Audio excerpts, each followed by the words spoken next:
You wanted the best. You've got the best podcast. The hottest podcast in the world. The Chris Voss Show, the preeminent podcast with guests so smart you may experience serious brain bleed. The CEOs, authors, thought leaders, visionaries, and motivators. Get ready. Strap yourself in. Keep your hands, arms, and legs inside the vehicle at all times, because you're about to go on a monster education roller coaster with your brain. Now, here's your host, Chris Voss. Hello, this is Voss here from the ChrisVossShow.com. There you go, ladies and gentlemen. Welcome to the big show. As always, the Chris Voss Show for 16 years, going on 17 and over, 2,700 episodes now that we have. We just keep putting out 48 new shows a month for you to listen to, enjoy, learn from, grow from, and become better people so you can be better than everyone else and lord over them. No, I'm just kidding. Don't do that. That's not very nice. So you can have more empathy, more higher in, what is it called? Emotional intelligence. And then, just be smarter and people worship you. Just trust me on this one. Just be smarter for your own self. Don't worry about what other people think.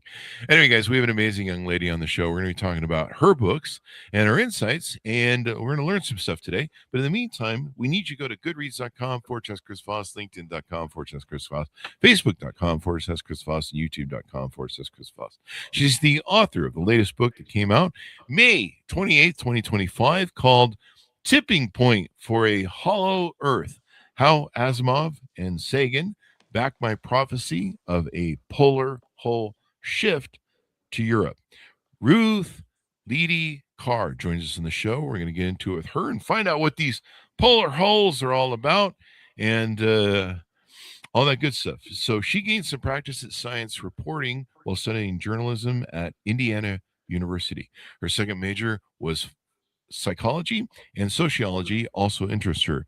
So the careful reporting of facts was central to her college studies. She began researching the cataclysmic prophecies of Edgar Casey, I think it was, in relation to the Hollow Earth theory in 1980. Her books in 1981 and 83 were republished by Gray Barker of Saucerian Press. It was the first publisher of the Raymond Bernard classic, The Hollow Earth. She's proclaimed by noted UFO researcher William L. Moore to be the world's foremost proponent of Hollow Earth theory. Welcome to the show. How are you, Ruth? Oh, fine, thanks. I'm so pleased to be here. There you go. But we're pleased to have you. So give us any .coms, any websites. Where do you want people to get to know you better on the interweb? Well, my social media page is on Facebook. I think it's RuthLeedyCarr.com, or that could be my website. I'm not really internet savvy. I'm sorry, but yes, I have a website with Atticus Publishing, which is I think on Facebook you just look up my name, Ruth Leedy Carr, and for the website I think it's RuthLeedyCarr.com. It is. Yep. You got it. I was just going to. Good. Yep. RuthLeedyCarr.com. It's your name. So, just run with that. So Ruth, give us a 30,000 overview. What's in this new book? And you may want to define what polar holes are for those of us who are flunk science like me. Well, I can show you a picture. Sure. Now, here are 3 early pictures of Mars, which you can see there's a bulging area at the pole, here, here, and here. And according to the author who presented this picture, George Gamow, he declared that this bulging area was an ice cap. Oh, really? And he declared this in 1963, I believe it was. Anyway, it was well before space missions had actually detected what that was up there. We had not been to Mars in 1963 or 64. And of course, these 2 pictures were much earlier, 1909 and 1902. And once again, the experts were saying that this bulging area was an ice cap. But those experts also didn't have any evidence to really prove that. They just stated it as a fact, and which is unusual for scientists. Usually, until they have definite evidence, they will usually hedge and say, well, we think it's an ice cap. We say, as far as we know, it's a reflection from ice. But instead of hedging in that way, they just said it is ice. But now the spacecraft have detected wet rocks near the pole of near a pole of Mars, and in this news story, which I heard around 2019 on NPR, nothing was said about we also detected an ice cap at the time that we detected these wet rocks near the pole. All that was said was we detected wet rocks near the pole, and NASA had detected these wet rocks. And so we're still waiting to see whether NASA is going to tell us, yes, we've discovered huge fields of ice. That hasn't been said. And so the author Marshall Gardner, who presented these two pictures of Mars, said in his opinion, it was the light of an interior sun shining through a polar hole. And he said the fact that it protrudes from the surface, it's above the surface, well above the surface, precludes all possibility of it being snow or ice, in his opinion. I've heard it said that ice reflects differently from other surfaces, and that explains the effect of protrusion. But I don't know if that's really credible. I can show you some pictures of Mars that show light on the night side. Okay. And what is a polar hole? Here. If you could define that for us. Well, okay, here's some light on the night side of Mars. This is a series of 4 pictures. The first one is fairly well illuminated, so it's more than half phase. This one in Patrick Moore's Guide to Mars is also more than half phase. When you get to the third one, I estimate that this one was in half phase because of the position of the sun's reflection close to the edge. I imagine, or I just estimate that it's close to half phase, but it doesn't look like half phase because half phase should extend from here to here. I can show you what half phase is supposed to look like. Here's what half phase is supposed to look like. In my opinion, this photograph probably looked like this originally, but it wasn't permitted to be released because this shows the polar so-called cap as extending well onto the night side, and so it was not considered permissible to show that to the public because that's a secret. That there's an illuminated area, an area whose illumination is not explained as coming from the sun. The sun can illuminate half of the perimeter. As you can see, the perimeter goes from here 180 degrees all the way up, and even when the planet is in less than half phase, you still see half of the perimeter. You see it still goes from the bottom to the top of the image. And if it was in more than half phase, this border would be curved outward, but it would still be 180 degrees at the edge, at the perimeter. In other words, there's no time when the perimeter is illuminated by the sun 3/4 of the way around. It can be illuminated all the way around when it's in full phase, like a full moon. Then you get 360 degrees. But there's no time when it's 3/4 of the way around. It goes straight from full phase to being seeing half of the perimeter. So in this photo C that I just showed you, it's illuminated about 2/3 to 3/4 of the way around. You start up here, the perimeter is illuminated, obviously.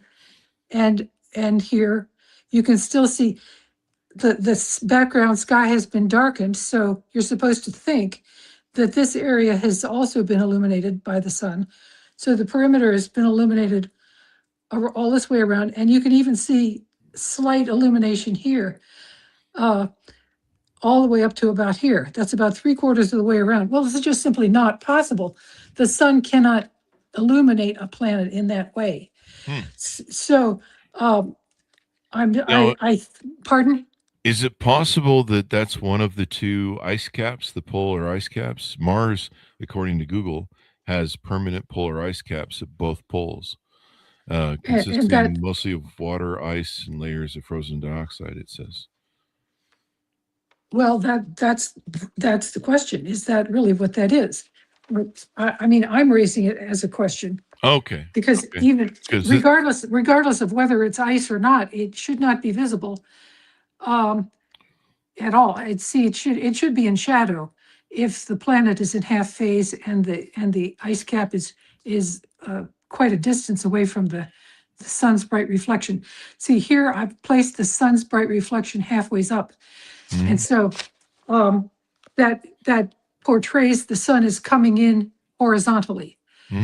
So then you see the bright reflection halfway up, and the distance from the bright reflection to the polar cap is greater than 90 degrees. So you go 90 degrees in either direction. That's how far the perimeter can be illuminated. 90 degrees this way and 90 degrees this way from the bright spot. And so you have to go, an additional 20 degrees or so in order to reach the opposite side of the ice, the so-called ice cap. And so you have to ask yourself, how can that be illuminated if it's beyond that 180 degree range here of the perimeter that can be illuminated by the sun? The bright spot has to be halfway along that span. And so if you can measure, let's see, okay, here we are. The bright spot is kind of hard to see, but it's right here. So if you measure 90 degrees, and that tells you that the end of the day side on the perimeter should be right about there, part ways into the cap. And then you'd go another 90 degrees up in the opposite direction. And so the day side is illuminated there, and the day-night border is probably straight, but it could be slightly curved this way, or it could be slightly curved this way, but it's still 180 degrees. And so it's still a question as to how this polar cap, if it is ice or whatever it is, how is it illuminated? And then the fourth picture, you don't see a bright reflection in the fourth picture. But so it should be less than half phase. So my question is, how can this area over here be illuminated if this is in less than half phase? And you can tell it's in less than half phase because of the way the landmark has progressed. Here's the landmark, Olympus Mons. It's here, and then in the second picture it's here. The third picture it's here. The fourth picture it's here. And so, and you're going from a fuller phase as you approach the planet from the sunny side. The planet is in more than closer to full phase, and so as the spacecraft progresses toward the dark side, it gets to be less and less full. So this is like 3/4 phase here. The second one is probably 2/3 phase from here to here, and this area shouldn't be as dark as it is. I mean, I think it may have been artificially colored, but even so, the ice cap or polar cap is so close to the perimeter that it raises the question: how could the sun possibly have reached over that far? Because the perimeter, the lighted portion of the perimeter should have ended right about there. So let me, Yeah. for people who Okay. want to reference these photos, because 99% of the people listen to this, Oh, and they're not looking at these photos. okay. Um, This is from Space Science and Astronomy, oh, edited by Thornton and Lou Williams Page. The oh, second one is from Patrick Moore's Guide to Mars, 1978 edition, which um, he wrote another guide to Mars, the same title, and it came out around 1990, but did not have this picture in it. So this is the 1978 edition where this picture was found. And it was taken on August the 4th, 1969, all of these. And the third one is from the Encyclopedia Britannica, 1974. mhm. And then the fourth picture is from Pictorial Guide to the Planets by Joseph Jackson. I think it's just the single author. There might have been another author, John Baumert. But anyway, So Jackson. have you looked at Yes, newer pictures of Mars? Do they have the same sort of thing that was going on in the 60s in reference to this book? Oh, let's see. I haven't looked at any newer pictures. Now here's a picture from Life Beyond the Earth by Samuel Moffat and L.E.A. Schnurr. And I don't have the date on that picture, but it shows a bulging ice cap here, or some kind of a cap, and then another smaller bulge at the bottom, which is off center with respect to the first one. In other words, it looks like it's supposed to go all the way across. Anyway, it looks like it's off to one side. Okay. Compared to this one. If this is a fully illuminated polar cap, this one should be in darkness, winter darkness. Okay. I would think, but I'm not sure that this is fully illuminated. It's not possible to tell from the picture whether it is fully illuminated. The reason I was asking if you've seen more photos recently of Mars to see if the same effect is being had, that would tell you the process of elimination, that maybe those photos were edited. I don't know. I'm just kind of curious why we're using data from 1960s. And I mean, are people still talking about this? Is this a NASA thing? Is this, I'm just trying to understand this polar hole thing completely. Well, I don't know why. I haven't seen any pictures of this nature. Like I say, Patrick Moore's Guide to Mars from around 1990 did not have a picture like this with appears to be a polar cap on the night side. You don't see that in the later Guide to Mars. And as to more recent books on Mars, I do not know. I guess you could say I found the evidence I wanted, so I didn't check further. Okay. So that's maybe a fault in my research. Now, somebody did send me material from NASA's website about 4 or 5 years ago, and there was supposed to be a picture of Mars. It didn't have any surface features visible, and it looked like it could have been a light bulb shining in the dark. I mean, there were no surface features, no sign of a polar cap. It just looked like a round, fully illuminated round ball of light. And that's the only other picture of Mars that I could mention. So now you talk about the book is titled Tipping Point for a Hollow Earth. What is that about? Because we've been discussing Mars so far. What's going on Earth there, the title of the book? Tipping point, it has to do with the shifting of the poles. And it's not well publicized that the Earth's magnetic field is going to reverse itself sometime between now and a couple of thousand years from now, according to depending upon which expert you read. There are approximately 5 experts who offer that it could happen in our time. And then there are others who say it can't happen until 1,000 or 1,500 years in the future, or even 2,000 years in the future. and that this event involves the North Magnetic Pole moving to the southern hemisphere and the South Magnetic Pole moving to the northern hemisphere, but not the exact same locations, new locations. And so there is evidence that there have been cataclysmic effects from these events. Yeah. But as to exactly what type of event it was, it hasn't been well spelled out, except for one example.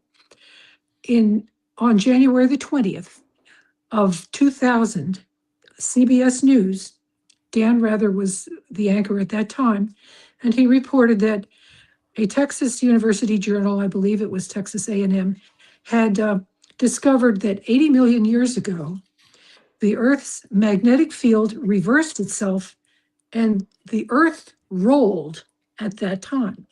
And as he said, the Earth rolled, and the latitude of the area where Washington, D.C. is today was greatly changed. Now, that tells you that the rolling that he described was a shift in the axis, because you really cannot have a latitude change, which is an equator shift, without having a polar shift, an axis shift. The equator, the latitude of Washington, D.C., if it changed, that means the equator, it changed relative to the equator. In other words, the equator changed relative to Washington, D.C., creating a difference in latitude in climate as well. And so the poles, the axis shifted 80 million years ago as a result of a geomagnetic field reversal. And there was an expert quoted in the book on Edgar Cayce, The Sleeping Prophet. An anonymous expert gave his opinion that the Earth's axis will shift, and that Cayce's axis shift prophecy is on target. In other words, that we are due for a geomagnetic field reversal, and that we're overdue for that, and that an axis shift will be the result, as predicted by Cayce. And so those are the main sources I have indicating that the Earth's axis will shift when the magnetic field reverses itself. But as to when that will happen, I can give you a double prediction from Jeremy Bloxham and David Gubbins in their December 1989 article entitled "The Evolution of the Earth's Magnetic Field," which appeared in Scientific American. And they gave two predictions. One was, given the present rate of decay in the magnetic field, that the reversal will occur in 1,500 years. But the caveat that they okay, here it is, the picture. They showed, wait a minute, got it upside down. Okay. They showed how the magnetic field has decayed over mainly the past 2,000 years, but even a little bit before then. This is 1,000 years, 1,000 years, and 1,000 years. So the magnetic field was almost at full strength at this point over 2,000 years ago. And then it coasted gradually, and then began to decay a little bit faster. And as you can see, in recent times, it has been plunging downward. And in order for the field to reverse itself 2,000 years from now, see, each of these blocks is 1,000 years. 1, 2, 3, and you'd have to go down 1, 2 more blocks, and you'd have to hope that this line doesn't continue to descend. You'd have to hope. In fact, it even looks as though the line would have to not go straight, but have to get to be a little bit less steep. Because the fact of the matter is, the field strength does not reach zero when a reversal occurs. Field strength is going to be about 10% to 15% at the time of the reversal. And so that means the line would really kind of have to get less steep. It would have to go straight. And the trend looks to me like a descending curve. In other words, there are experts who said that there's Garrett L. Verschure in his book Cosmic Catastrophes. He said that he thought the reversal could begin in 50 to 150 years, which puts the beginning of the reversal in 2028, because his book came out in 1978. So, in other words, he's anticipating that this line is going to continue to curve downward, and instead of going straight off. Well, as you can see, it started to decay slowly, and then it began to decay more quickly. Kenneth Hoffman, in his May 1988 article, Ancient Magnetic Reversals, Key to the Geodynamo, said, in his opinion, that the process that by which the decay is occurring now is called frozen in flux. In other words, it's a fast-acting process, faster than it was initially. So, in other words, the decay rate is stepping up, and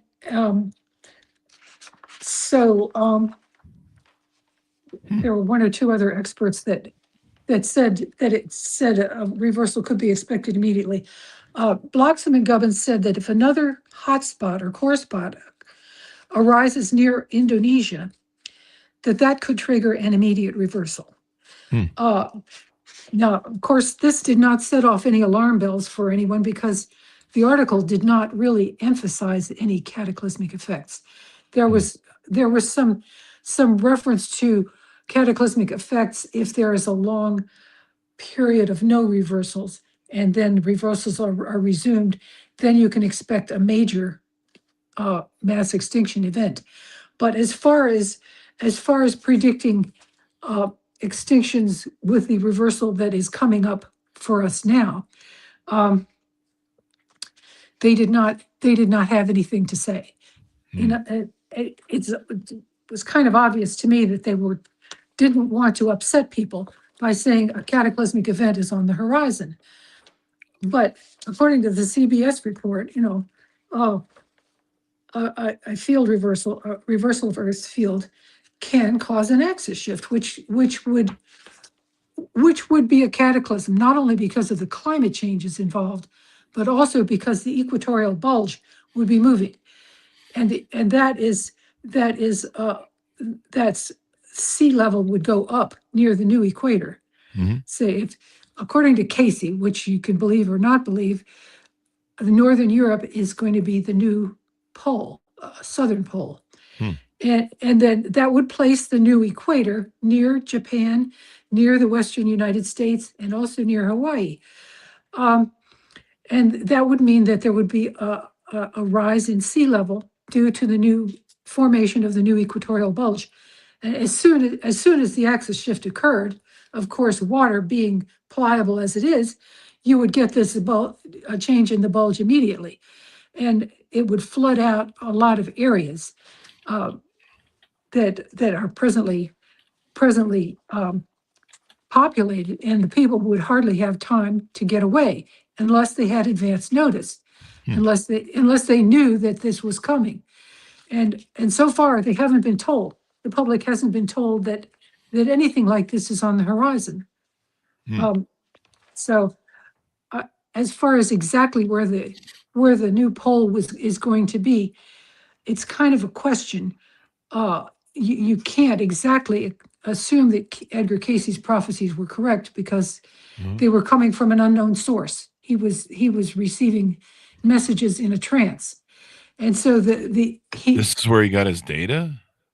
Yes, he was a medium, and so he was. But the geologist who was consulted about this, Jess Stern wrote the book Edgar Casey, The Sleeping Prophet. Consulted the geologist, and the geologist said, yes, Casey was right. There's going to be an axis shift, but the geologist did not indicate that Casey was right about where the new poles will be. He did not comment on that I noticed. So what is this hollow earth thing? What is that about? Well,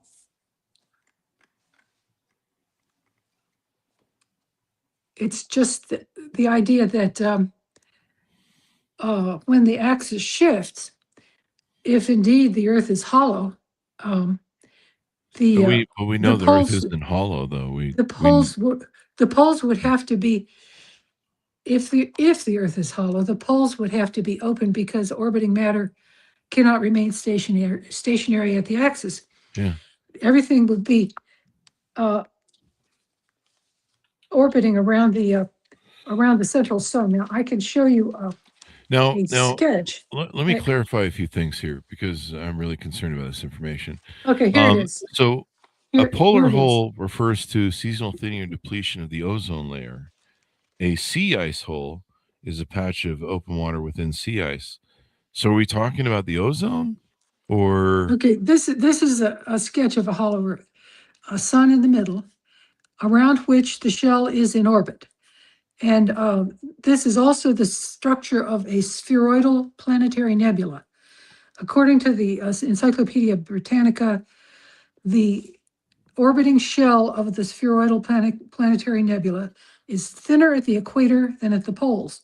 And so that's why I drew this this planetary shell as being thinner at the equator. Hmm. And orbiting matter cannot remain stationary at the axis. That's why you would have to have polar holes on the hollow Earth and in the spheroidal planetary nebula. Now, let which me is- ask you this because I'm trying to get clarification. This we know the Earth isn't hollow, so why do we keep referencing that? Oh, I mean, well, but that's part of what my books are about. okay, Is that, so is that your theory is the Earth is hollow. Then I'm just trying to understand how you're presenting this to make sense to myself and the audience. So well, you're that's what these pictures are purporting to show okay right from here. 1960. That Now, that has Mars is NASA hollow. has If Mars has is hollow, Earth is hollow. I don't know why causation is not correlation, is not causation, but No, it's not we're making causation. It's we're just making yeah, evidence. okay. Uh, I mean, assuming it's hollow. I mean, that's not evidence. That's Assuming it. theory. Um, Yes, so theory. so is this a big thing? Is there a lot of people? Is this like the flat Earth conspiracy thing where a lot of people believe this that the Earth is hollow? Not very many people believe the Earth is hollow.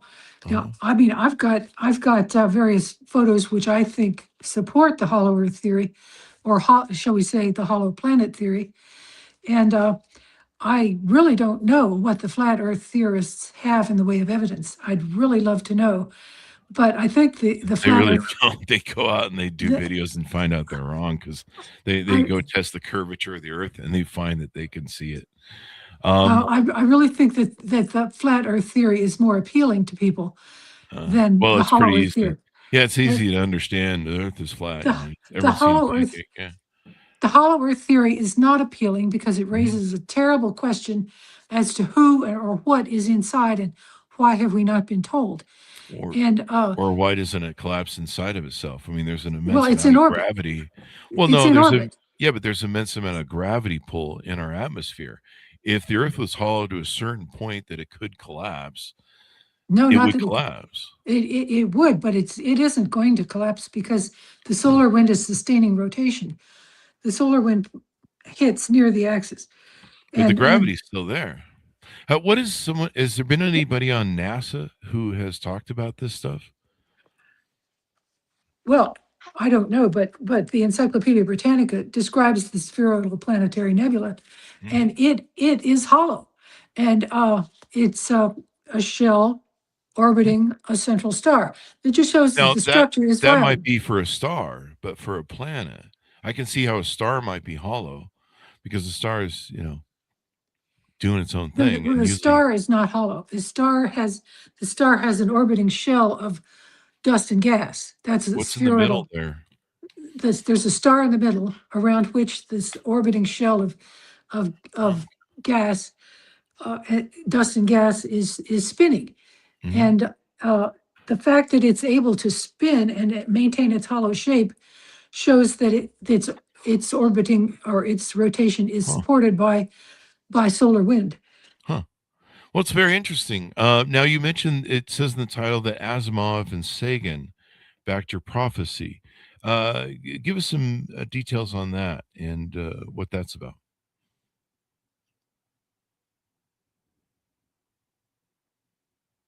Ruth? Ruth? Did we lose Ruth? Ruth, I think you're locked up on your end if you can still hear me. It looks like your internet locked up.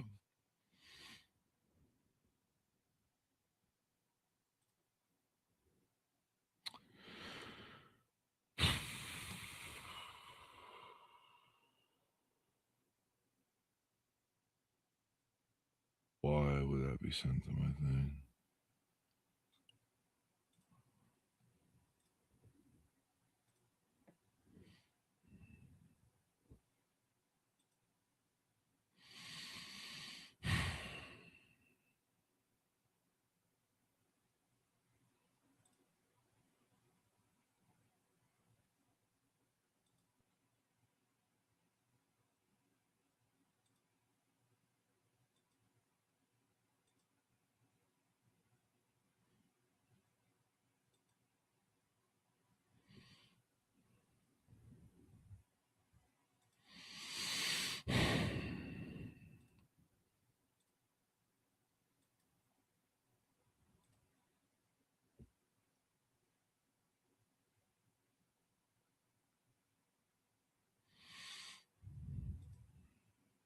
Just waiting for Ruth to come back. Looks like her internet went down. So we'll see where this goes. Doop-a-doop-a-doo. Doop-a-doop-a-doo.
Sounds good. See you soon.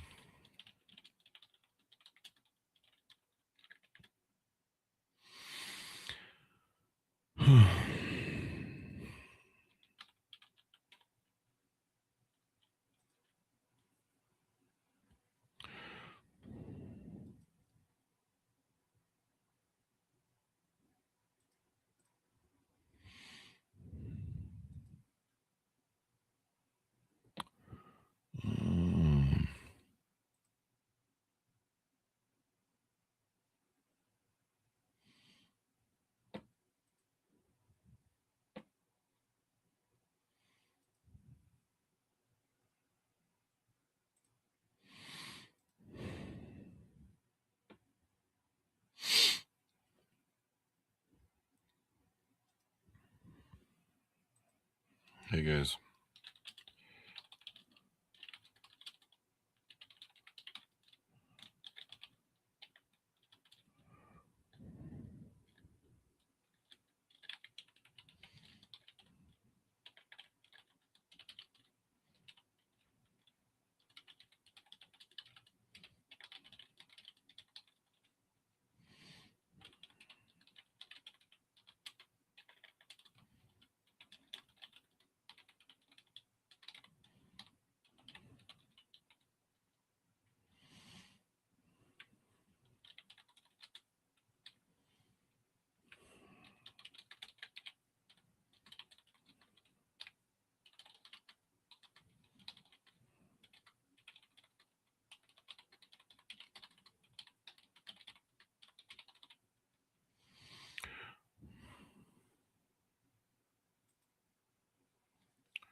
Feast or famine.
She's doing something wrong.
Well, it's just.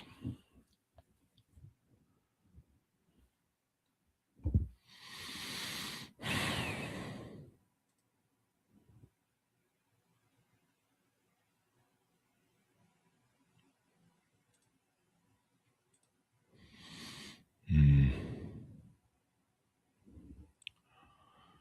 Hmm.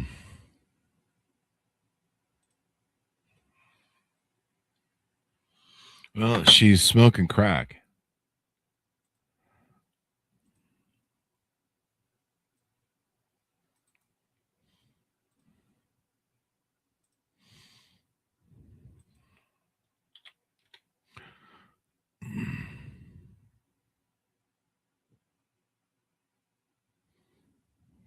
I just checked it.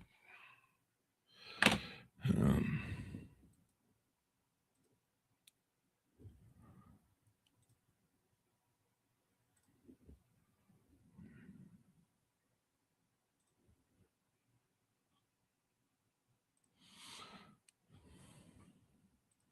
well, she's being stupid.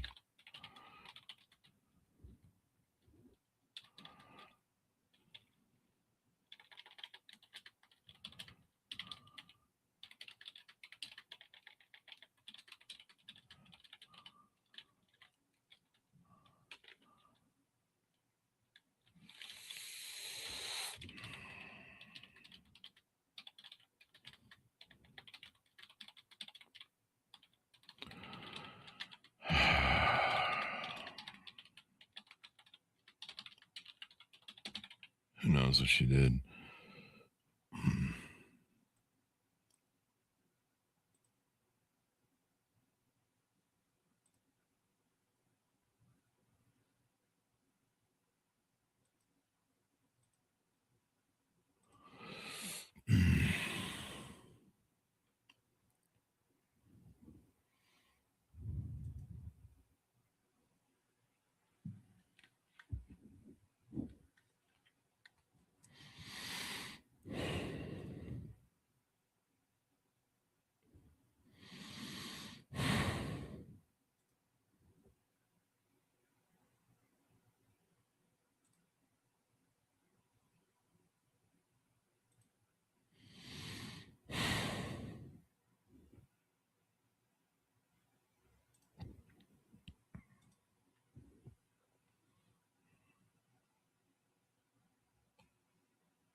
Hmm.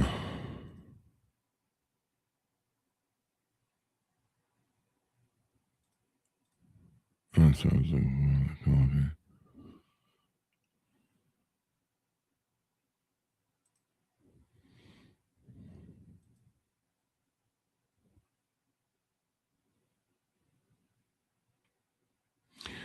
We're still waiting for her, ladies and gentlemen. If you're watching,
humanity. Yeah. We're still sitting live and show. Come on in.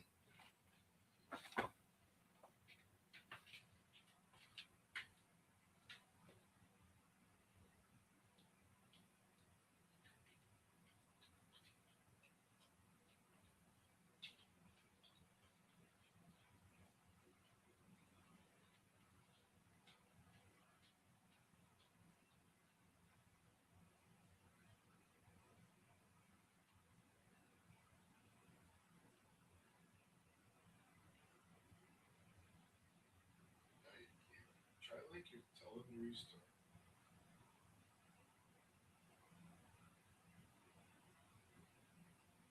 Likely it's there.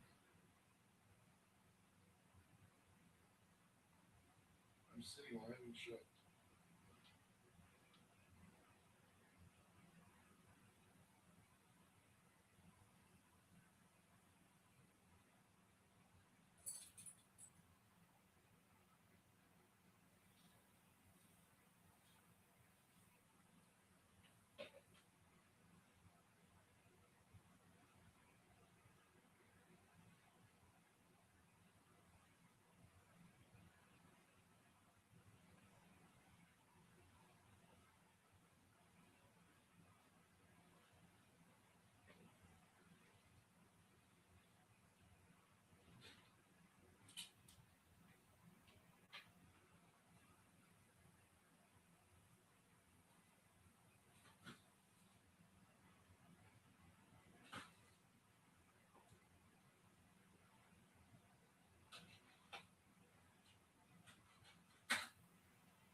Can you get her? Give her a new link.